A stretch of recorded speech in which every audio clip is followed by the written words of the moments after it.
Quite a few of you have asked for a rolled flower tutorial, so here it is. My name is Kelly, and let's get clacking. In Silhouette Studio, I have opened up a design that I bought on the design store, and this is exactly what it looks like when you open it up. So what you're going to do is you're going to first ungroup it, as it has this and that grouped together. For the tutorial that I'm doing, I don't need these two bits, so I'm just going to pull them off to the side as I'm not going to use them. I'm going to be resizing this so that I can fit at least 4 on a page. So let's bring it down to just under 15 centimeters wide, and then I'm going to control right click, and then I will see that I have duplicated that. So I'm now going to just resize it so that they both fit on the page. I might just turn them around a little bit so that I can get those two bits overlapping so that we can have them cut slightly bigger.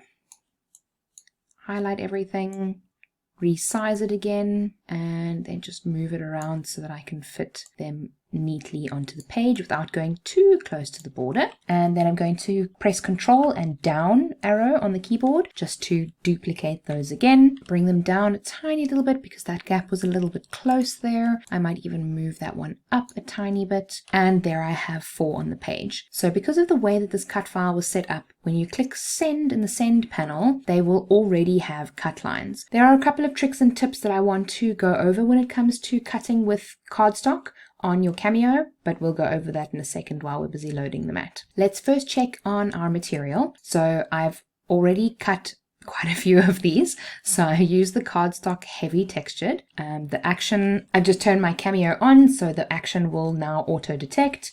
So there are changes to auto cut, no tool detected. There we go. It's just updated to the auto blade. Oh, I love it when technology works like this. Mine is set to blade depth of 3. I'm actually going to increase that because I cut these yesterday with a blade depth of 4. And I also cut them with a force of 33 and a speed of 3. I actually decreased it a little bit. I didn't have overcut on because there's not a lot of very tight corners that we need to worry about. So I'm just going to leave overcut off. And then once my media has loaded onto the mat, then I will load it into the Cameo and send it to cut. What I like to do here to make the paper stick a little bit better is I check which side of the paper has the smooth edge, as this is just plain cardstock.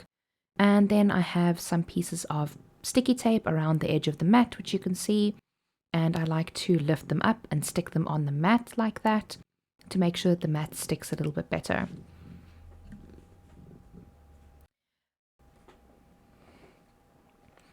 If I don't have any nice sticky tape, then I take some new pieces and stick those down just to make sure that the paper doesn't move around on the mat.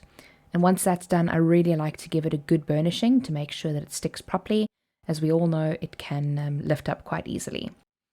Then before I feed it into the mat, I press it all the way through just to make sure that there's nothing obstructing it at the back, and then I load it into the machine.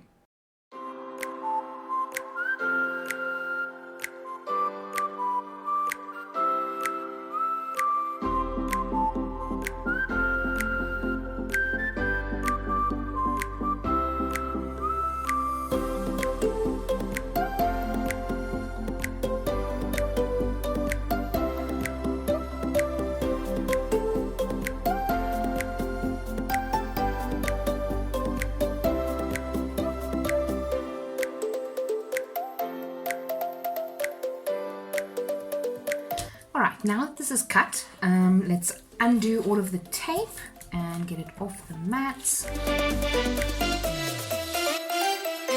Here's now where we can turn it over and roll the mats off the paper.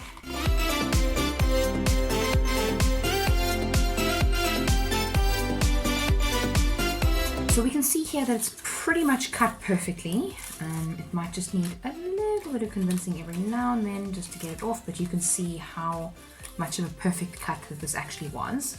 Now, the reason why it was a perfect cut was because I've obviously tested my blade settings, and when it comes to paper, I like to add, or at least cardstock, I like to add, you know, just a little bit of extra force or one extra blade depth just to make sure that it cuts all the way through, because there's nothing worse than your paper tearing when it comes to, you know, working on something like this. You can see it's just a flat spiral that it's cut, so it's fairly easy to work with. So let's just take the rest off.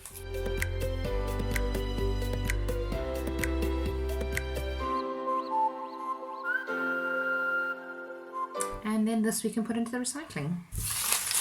Here is where we need our twilling pen. I got this from P&A for, I honestly can't remember how much it was. I don't think it was terribly expensive. It might have been in the region of about 50 Rand, maybe less. Don't hold me to that, I can't remember. If we can't exactly see that, it's essentially this little tip of the metal is two pieces of metal like that with like that, there's a tiny little gap in between. And essentially that is where you want to feed your paper into. So you can either push it in from the bottom like that, or you can bring it in, so you can press it in like as if you were threading a needle. You can thread it like that, and there you can see the paper is in the middle. And what you want to do is you want to have it right at the end, maybe with a millimeter of paper just at the end, just to make sure that it doesn't slide off, because it can slide off quite easily. And then you're just going to keep a tight circle and turn it in on itself. And you're just going to keep turning, and you'll eventually find a little bit of a rhythm where you can just twill. For this particular flower, you want to keep it quite tight. I prefer to roll them a little bit tighter than what you need to. You can always unroll them a little bit once they're all tightened. But once it's been rolled, it's going to be a little bit harder to roll it tighter. So I like to make sure that mine are just a little bit tighter than what's necessary, because like I said, you will see them unroll. You can even roll it in your hand if you want. Try to keep the bottom all at the same level if you can. You can take the twilling pen out at this stage. I find it easier to just twill the whole thing. It very much depends on your personal preference. And I apologize if my finger looks a bit gunky. I've burnt my finger twice and cut it all within the last 24 hours. So it's kind of got some cream on it, because I'm apparently a bit of a klutz. Towards the end is where it gets a little bit difficult, so you can just pull the twilling pen out and just roll it up manually.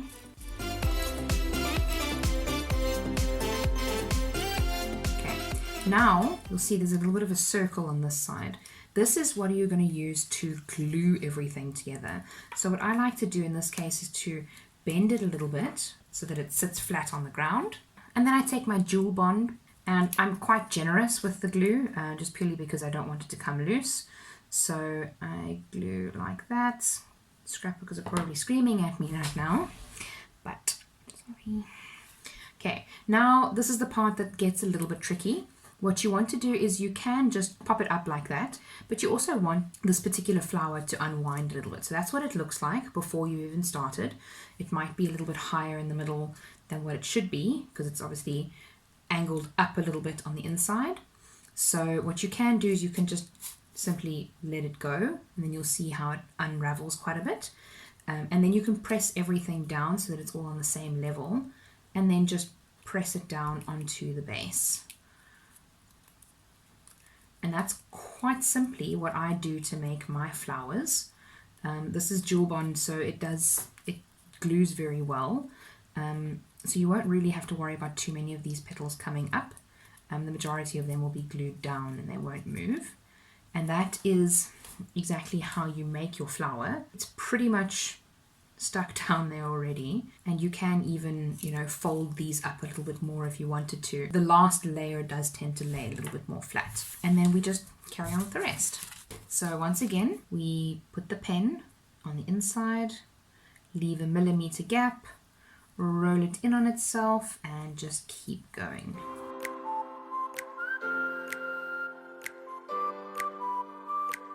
If you do have a rose like this or a flower like this and it's a little bit looser than what you'd hoped, you can always turn it in on itself a little bit more.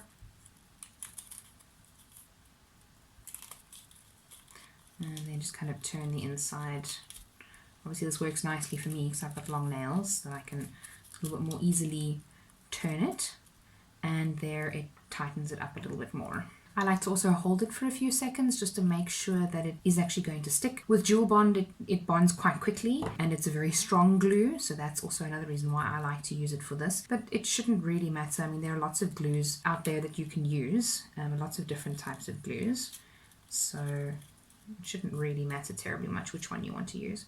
And again, it doesn't have to be perfect. You aren't really going to notice. I mean, that one looks a little bit better than this one. That one maybe was a little bit tighter than this one. This one's a little bit, tighter, looser towards the edge, but they both look great.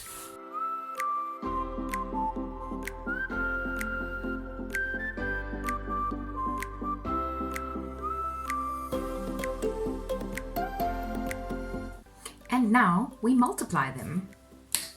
That's not enough. Let's try it again. Much better. This is actually a little photo frame type thing that was found at Chinatown, and I think it was around 50 Rand. And obviously you can take the back off, so we're just going to open it up. Let's just move these out the way for now. I don't need or want any of these embellishments, so I'm just going to take them off. That doesn't look very pretty, so what you can do is take an ordinary piece of paper and stick it on the back. Okay, so I've cut a piece of cardstock, slightly smaller than I should have, but it's fine because the edges will cover it up. And I'm going to stick it down. Now comes the tricky part, because we're obviously going to need to make sure that it'll all fit inside there when we close the box. So my plan is to do something like this. So that's kind of my plan. I know we're going to struggle to fit them all in. I probably should have made them a little bit smaller. Oh well, let's see.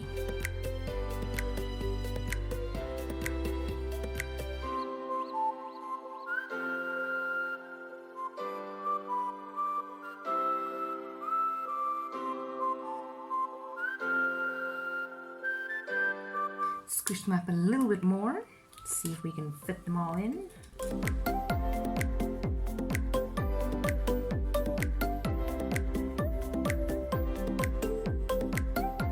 So let's just take a look to see if this fits.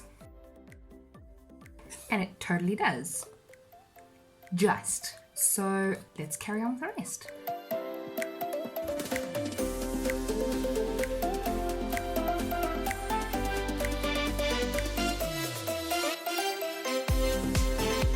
Okay, so I ripped it all up and I've decided to do it slightly differently because I wasn't liking how it was looking. There we go. That looks a little bit better to me as opposed to being all squishy.